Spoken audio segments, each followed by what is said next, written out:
Guys, nandito kami sa Walmart. Ang daming mga naka-sale. Ito, $1 na lang lahat ito.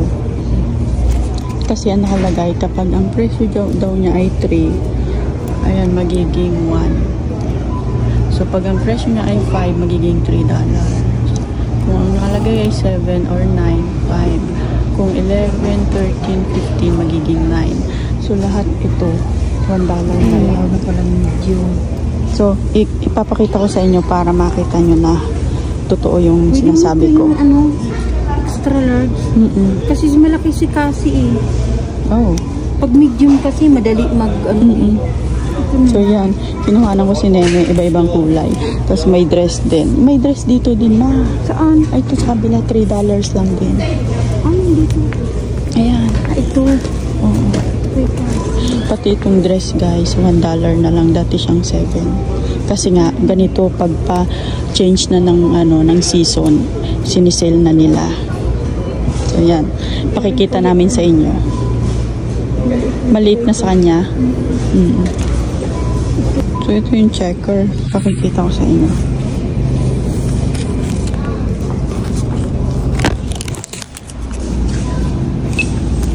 So ayan. Ito siya.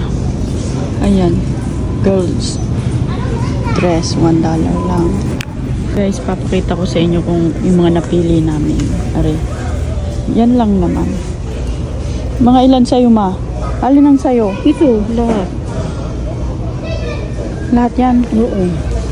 Ito, lahat kay mama. Naku po, ayun na nga. Ayan. Kung magbabayad na kami guys ni mama, papakita ko sa inyo kung magkano.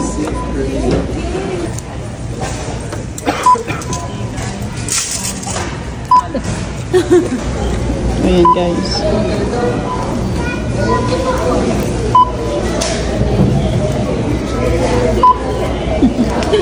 Guys, ayan o. Ayan ang tuwada na $1 lang siya. Yung $1.98 ay double damit.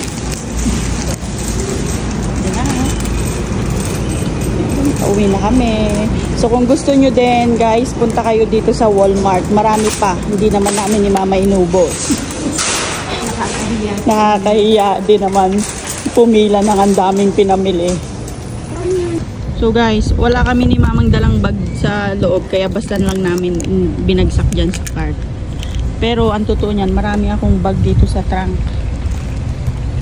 Sige. Pasok.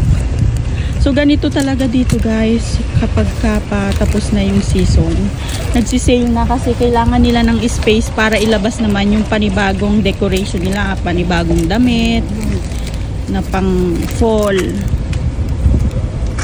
Yan.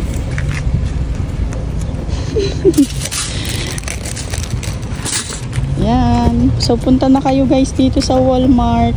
Kailangan nyo lang ng tiyaga at sipag. At dapat wala kayong kasamang bata. Kasi pag may kasama kayo, ay nako, hindi kayo makakapamili. Di ba ma? Kahapon galing kami dito, hindi kami makapamiling masyado. Kasi dala namin sila Nene. So yun lang guys. Thank you for watching. Ma, bye. Bye.